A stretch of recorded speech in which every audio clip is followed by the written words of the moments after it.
ada artis, nggak artis lah siapa nggak tahu lah. Dia ngakunya lonti sih. Dia ngaku sendiri, saya lonti dulu, sampai sekarang masih lonti katanya. Baru ngomong dia. Saya nggak takut neraka, saya suka masuk neraka karena di sana banyak artis katanya. Hei.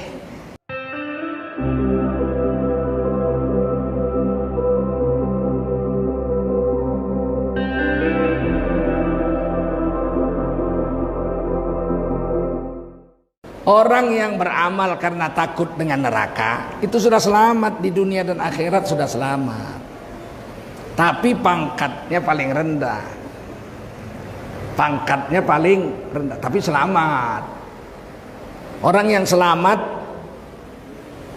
tapi pangkatnya paling rendah, dia beramal di dunia karena takut neraka. Dan panggilannya itu pun ya ayuhan nas.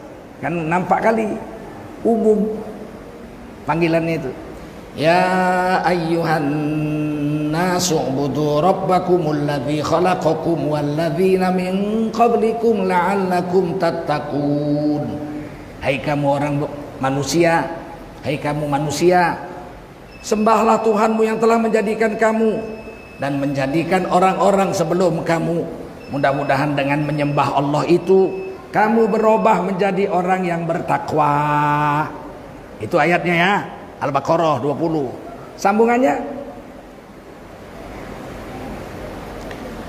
ke bawah terus. Alladzi ja'ala lakumul arda firasya was samaa'a binaa'a. Itu ya terus ya. Allah jadikan langit sebagai atap, bumi sebagai hamparan dan seterusnya. Ke bawahnya apa? Fattaqun naral lati waquduhan nas wal hijarah uiddat lil kafirin. Oleh karena itu hai manusia yang di atas tadi, takutlah kamu kepada neraka yang bahan bakarnya adalah manusia dan batu, yang dijanjikan Allah khusus untuk orang-orang yang kafir. Nah, jadi itu perintahnya ya ayuhan nas, takut neraka. Kenapa kita harus takut neraka? Sebab pedih, panas, bahan bakarnya batu. Saya tuh belajar ilmu fisika dasar tuh SD. Dulu hebat orang dulu ya. Dulu SD aja udah bisa jadi kerani di kantor. Tulisannya udah cantik. Saya SD sudah menulis salinan ijazah saya sendiri dengan tangan saya. Saking cantiknya tulisan, halus kasar. Kayak celup tuh, beliku-liku itu masih saya simpan sampai sekarang. Saya penulis ijazah SMA, saya penulis ijazah 2000 perak satu lembar upahnya, menulis ijazah satu lembar 2000 rupiah waktu itu. Wah banyak betul. Orang saya udah kawin aja, makan saya sehari dengan istri 1200, selembar ijazah 2000, kan bagus itu, bagus nggak? Kalau kita beramal karena takut neraka, pantas, karena neraka itu ngeri. Kalau bahan bakar neraka itu air cuma bisa menyerap panas 100 derajat Celcius. Lebih dari 100 derajat Celcius, air berubah jadi uap, nggak mampu lagi nambah panas. Jadi kalau kita dibakar di neraka, bahan bakarnya air, cuma 100 derajat, itu aja udah hangus kita kok, betul?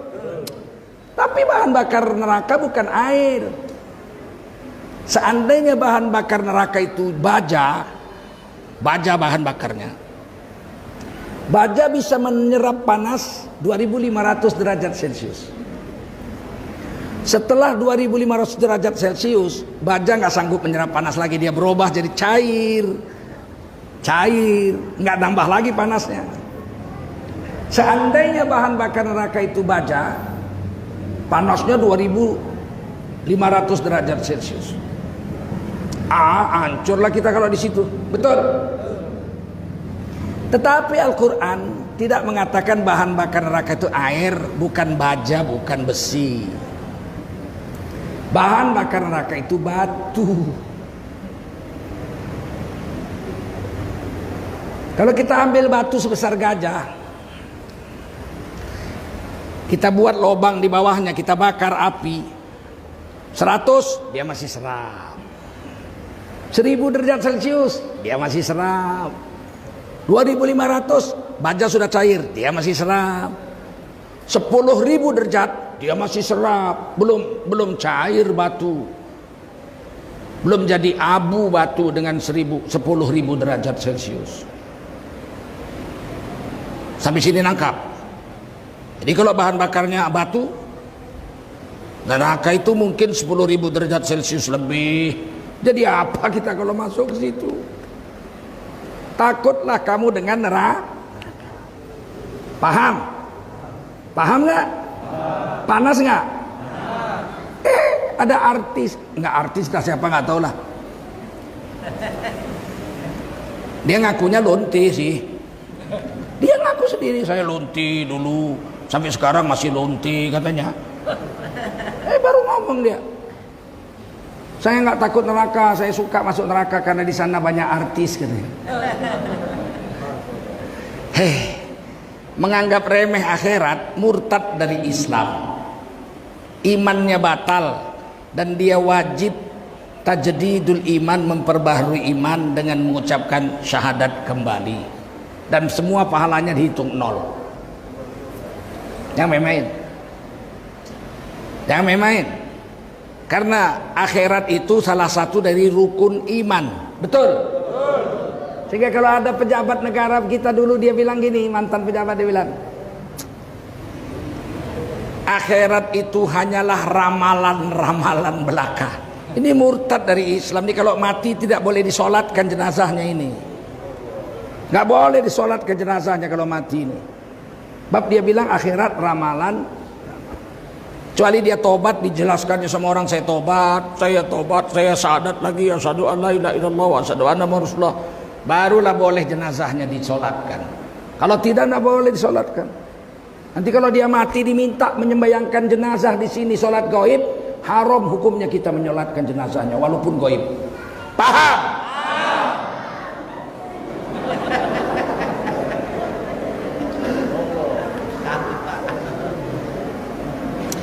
Kalau kita sholat ibadah menjauhi maksiat karena takut neraka, sholat saya takut neraka, saya sholat. Saya puasa takut neraka, saya bayar zakat karena takut neraka. Saya tidak berzina karena takut neraka. Saya tidak berani berjudi karena takut neraka. Saya tidak berani mencuri karena takut neraka. Saya tidak berani berbohong karena takut neraka. Setahun, 2 tahun, 3 tahun, 4 tahun, 5 tahun, imannya naik, nafsunya turun. Karena kalau orang beramal soleh, imannya naik. Yazid, imannya Yazid bertambah. Nafsunya yang turun. Tapi kalau dia berbuat maksiat, dia berzina, dia berjudi, dia mabuk, dia mencuri, dia korupsi, imannya turun, nafsunya kurang terus. Zina sekali mau 2, 2 kali mau 3, 3 kali mau 4. Udah dapat yang hitam mau yang putih, udah dapat yang putih mau yang gemuk, udah dapat yang gemuk mau yang kurus. Nggak pernah kenyang nafsu. Betul? Nafsu nggak pernah kenyang. Kata Nabi, siapa yang mau memuaskan nafsu, dia akan kecewa. Karena nafsu semakin dibuat, semakin haus, seperti mereguk air laut. Hausnya nggak hilang, makin pahit, makin diminum, makin pahit. Jadi jangan coba-coba dengan maksiat itu. Coba sekali mau 2, 2 mau 3, 3 mau terus. Makanya kalau dosa-dosa besar hukumannya kejam. Mencuri potong tangan, berzina dirajam sampai mati kalau udah kawin. Kalau belum kawin dicambuk 100 kali, usir dari kampung. Begitu. Mabuk dicambuk. Kenapa keras sekali hukumannya? Sebab dia memiliki candu. Maksiat itu candu. Sekali dibuat mau 2, mau 3, mau 4, mau 5. Makanya kalau istri selingkuh cerai terus. Kalau kita beramal karena takut neraka, tidak mencuri karena takut neraka, nggak berzina karena takut neraka, naiklah iman kita. Mungkin 5, 6 tahun, 10 tahun iman kita naik. kita tidak lagi takut neraka tapi berharap surga.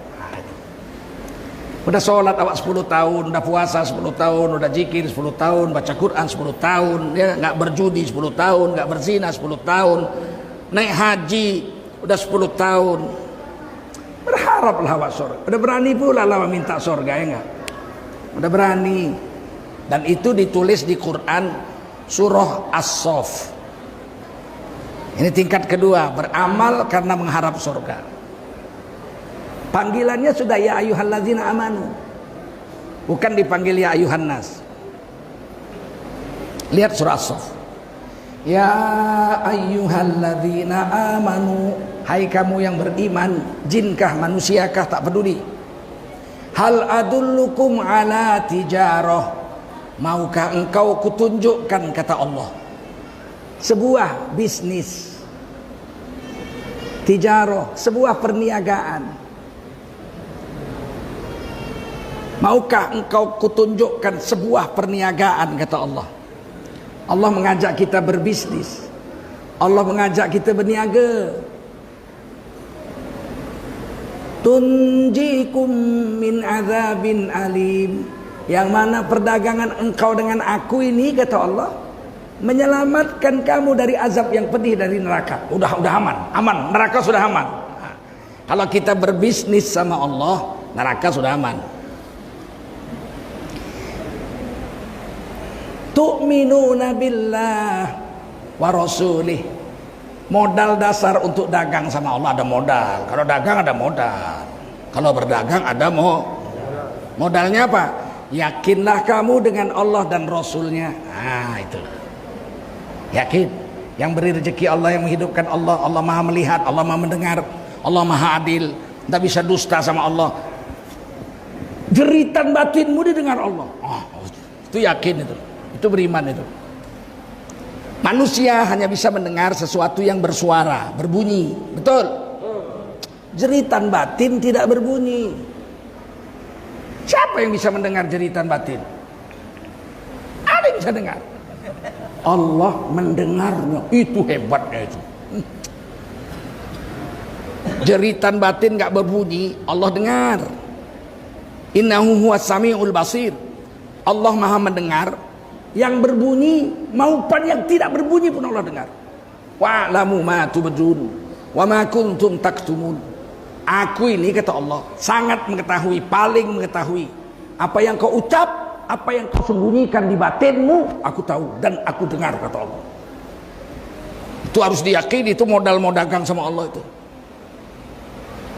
Kalau masih menganggap nggak ada orang kita berbuat dosa Allah nggak ada yang tahu, belum cukup modal untuk dagang sama Allah. Takut neraka aja dulu, nggak usah dagang sama Allah, ketinggian. Tahu diuntung kita, tahu diuntung. P. Ramlee pernah nulis lagu Jeritan Batin. Dengar, oh jeritan batinku. Siapa yang dengar? Memekik-mekik. Siapa yang dengar? Hanya Allah yang dengar. Betul?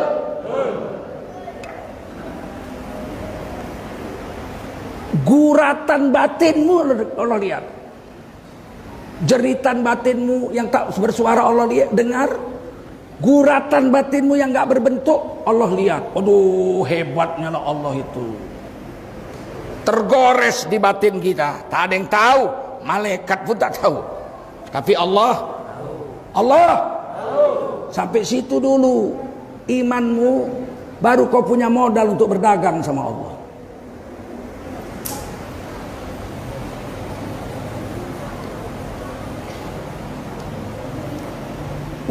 Apa kerjanya? Modalnya yakin sama Allah sama Rasul. Pekerjaannya, dagangnya itu kerja dalam bidang apa? Wa tujahiduna fi sabilillahi bi amwalikum wa anfusikum.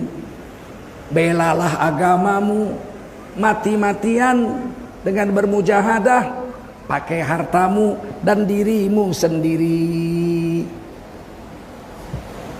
Karena banyak juga orang membela agama tapi pakai duit orang. Pakai duit orang. Diketuknya rumah orang satu-satu. Tok, tok, tok. Hantar proposal. Saya mau buat panti asuhan. Muridnya anak-anak panti asuhan saya 100 orang. Bapak nyumbang berapa? Bapak nyumbang berapa? Pakai duit orang. Dia makan pula dari duit sumbangan itu. Dia memang bela agama tapi pakai duit. Kata Allah, kalau kau mau berdagang sama aku, kau bela agama pakai duitmu sendiri. Wa anfusikum, pakai dirimu sendiri. Ada juga orang bela agama pakai duitnya, pakai hartanya, tapi nggak pakai dirinya. Ini anak-anak kampung kita ini nggak ada yang mengaji, Pak. Terus maksud kita mau bikin madrasah lah biar anak-anak sini ini bisa mengaji sore pulang sekolah. Dipanggil lah nanti guru yang bagus mengajarkan Quran, mengajarkan ilmu-ilmu syariat agama kita. Oh ya, terus gimana? Ya perlulah kita membuat madrasahnya itu, dibelilah tanah. Oh ya, ini duit. Nggak usah datang orang sini pusing Pak. Lain kali kalau ada apa-apa udah tinggal telepon aja atau SMS nanti saya kirim lewat bank. Nggak usah datang-datang, repot. Saya ini punya kapal 10 tahu. Ngurus kapal gua aja 1 hari, kalau bisa 50 jam sehari, masih kurang waktunya. Tapi dia mau nyumbang. Tapi diriku jangan bawa-bawa. Ada yang begitu. Kalau bisa kata Allah, hartamu dan dirimu urus agama ini. Zalikum khairul lakum in kuntum ta'lamun. Itu lebih baik kalau kau mengetahui. Sampai sini paham? Apa aja yang keperluan agama bela. Punya HP pakai HP. Ada orang menghina agama, balas SMS, balas WhatsApp, balas. Ikuti akun-akun sosial ulama-ulama kita, Twitter ulama kita, Facebook ulama kita, YouTube ulama kita, ceramah-ceramahnya dengar. Ini memalukan bangsa Indonesia ini. 230 juta orang Indonesia Islam yang pakai handphone di Indonesia ini 150 juta orang. Giliran YouTube akun ulama pengikut pembacanya 10.000, yang nonton 5.000. Begitu akun pelacur 2 juta, 5 juta. Ini bangsa apa ini bangsa ini?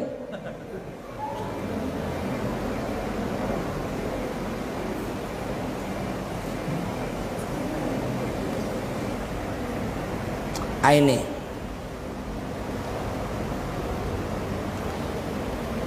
kalau kita terus-terusan beramal mengharap surga, ini caranya begini. Yang namanya dagang itu untung rugi. Setuju? Setuju? Jangan dicela. Saya begini supaya saya dapat surga, saya begini dapat pahala ini. Satu sekali subhanallah dapat 1 pohon di surga. Kau kok seperti mengharapkan upah dari Allah. Memang disuruh mengharapkan upah surga itu. Upah. Untuk apa Nabi mengatakan? Misalnya dalam hadis Muslim, rakaatul fajri khairul laka minad dunya wa ma fiha.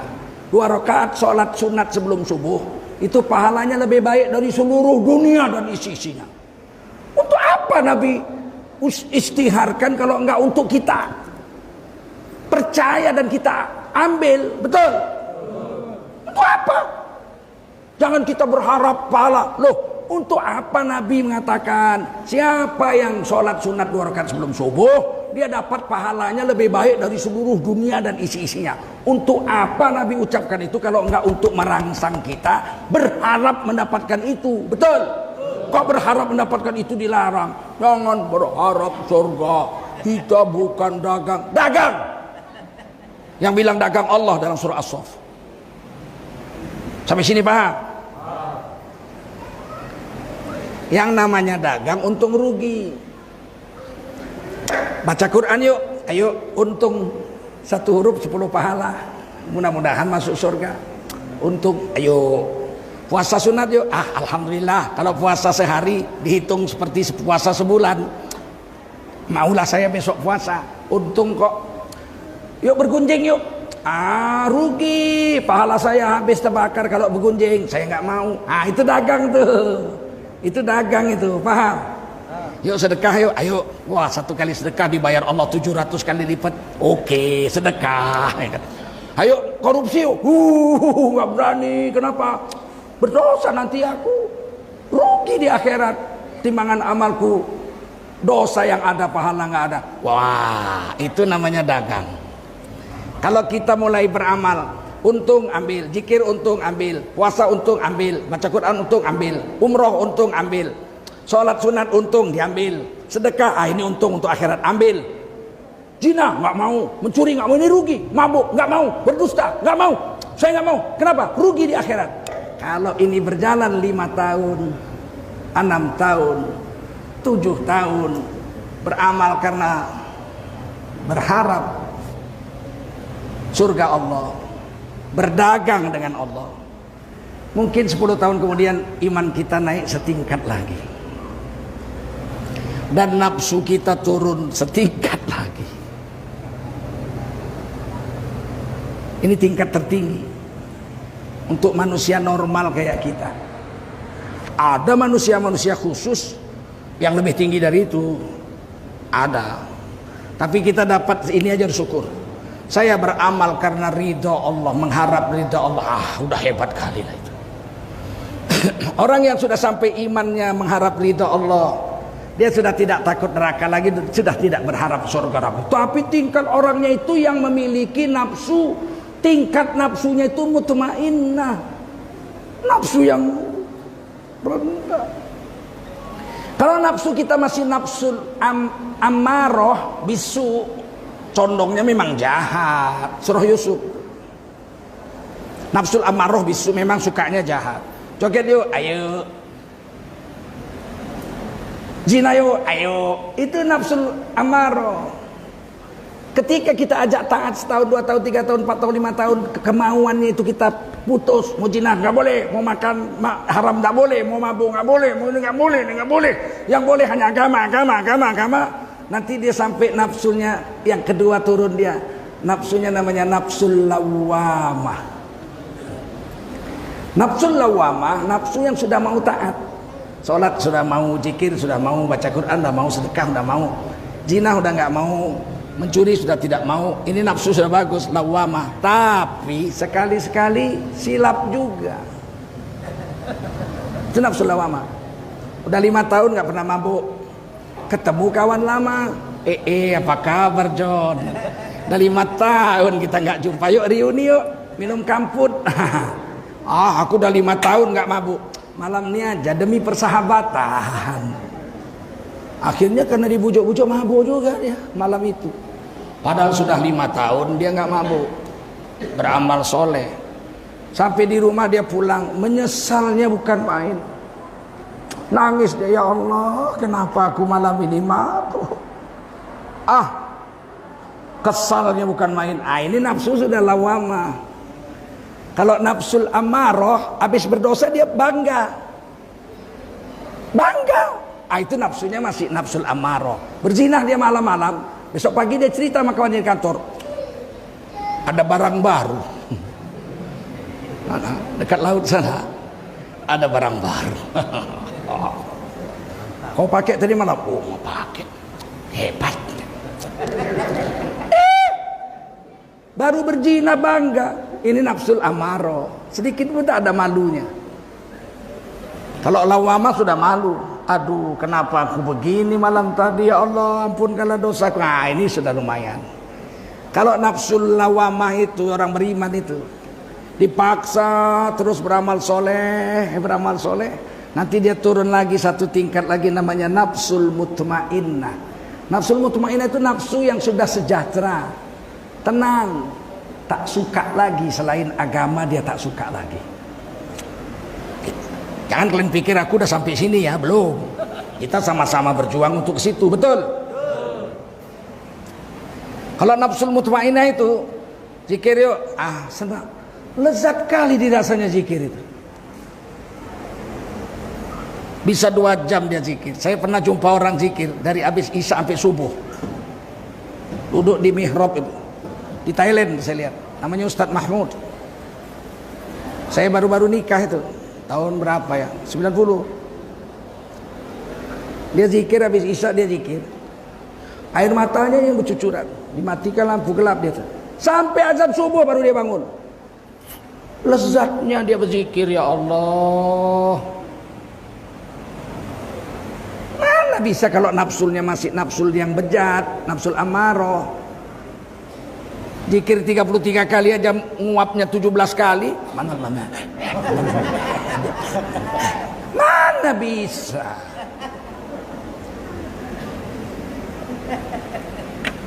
Ada orang di Padang Arafah dari mulai subuh sampai maghrib khatam 30 juz. Bagaimana ada orang seperti itu coba? Nggak ada matanya keluar dari Quran.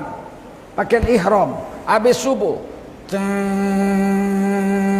Quran terus baca Quran. Makan siang pun nggak lapar katanya. Disuapkan kawannya. Kawannya kesian. Udahlah, nggak lapar aku, disuapkan juga. 3-4 suap sudah, nanti aku ke kamar mandi, nggak mau aku ke kamar mandi katanya. Terus minum pun sikit-sikit. Begitu aja. Karena kalau banyak minum nanti dia kencing, nggak mau dia. 15 atau 20 menit lagi mau azan maghrib, tamat 30 juz. Sedikit pun nggak ada ngantuk, nggak ada nguap, nggak ada matanya itu capek. Mesti orang ini sudah sampai nafsu yang mutmainnah. Nggak mungkin kalau masih lawama amarah, nggak mungkin.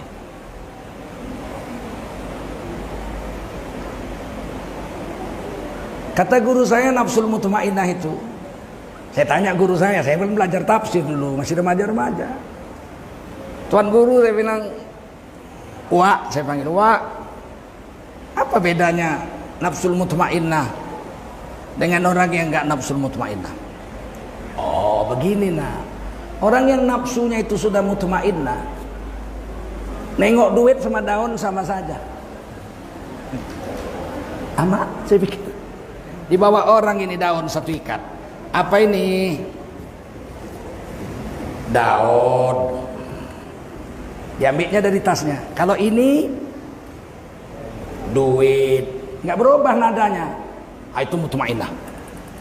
Tapi kalau ini apa? Daun. Kalau yang ini duit. Belum mutmainnah. Orang yang sudah mutmainnah semuanya milik Allah.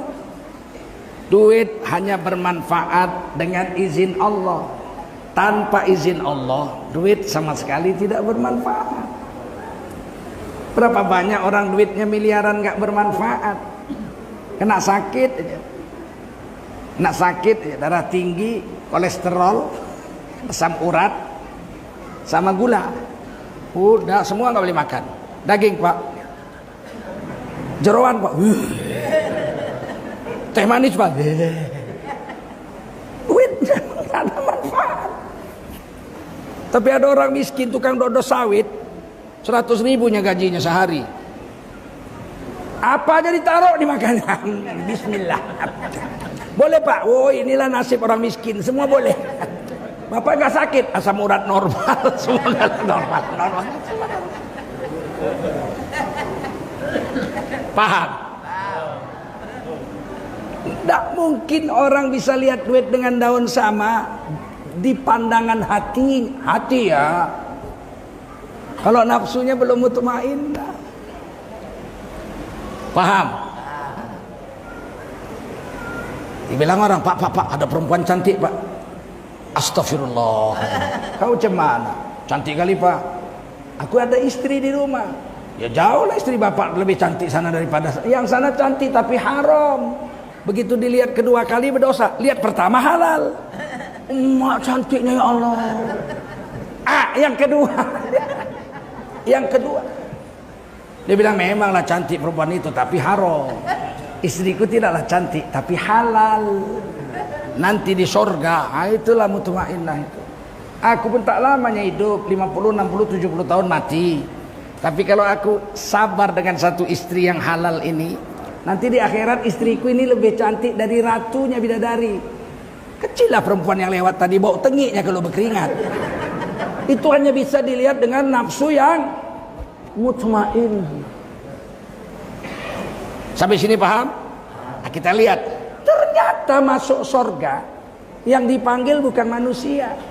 Saya udah berapa kali khatam Quran lah, belum pernah saya dengar atau saya baca di Quran ada bunyinya Ya ayuhan nas udkhulul jannah. Hei manusia, masuklah kau ke surga. Nggak ada ayatnya. Nggak ada. Tidak ada dapat ayat Quran orang beriman dipanggil masuk surga. Nggak ada. Ya ayyuhalladzina amanu udkhulul jannah. Nggak ada. Hei kamu orang beriman, masuklah kalian ke surga. Nggak ada. Terus siapa yang dipanggil masuk surga? Nafsu. Allahu Akbar. Yang dipanggil masuk surga nafsu.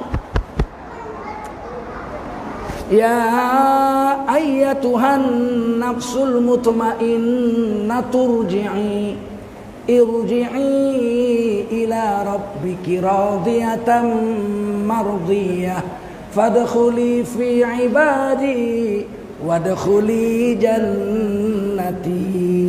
Hai nafsu yang sudah terkendali, nafsu yang hanya suka agama, selain agama nggak mau lagi, datanglah kau hai nafsu yang mutmainnah kepada Tuhanmu dengan ridho. Jadi kita beramal karena ridho Allah tuh syaratnya satu, nafsunya mutmainnah. Orang nafsu masih amarah lawamah, mau ridho, terpaksa aja nggak mau, terpaksa aja nggak mau.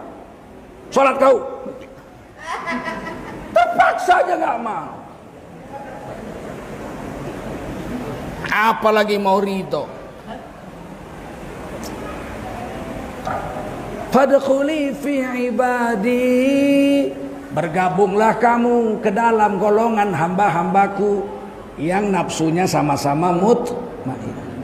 Wadkhuli jannati, masuklah kamu semua hai nafsu yang mutmainnah ke dalam surgaku. Jadi yang masuk surga dipanggil masuk surga orang yang nafsunya mutmainnah.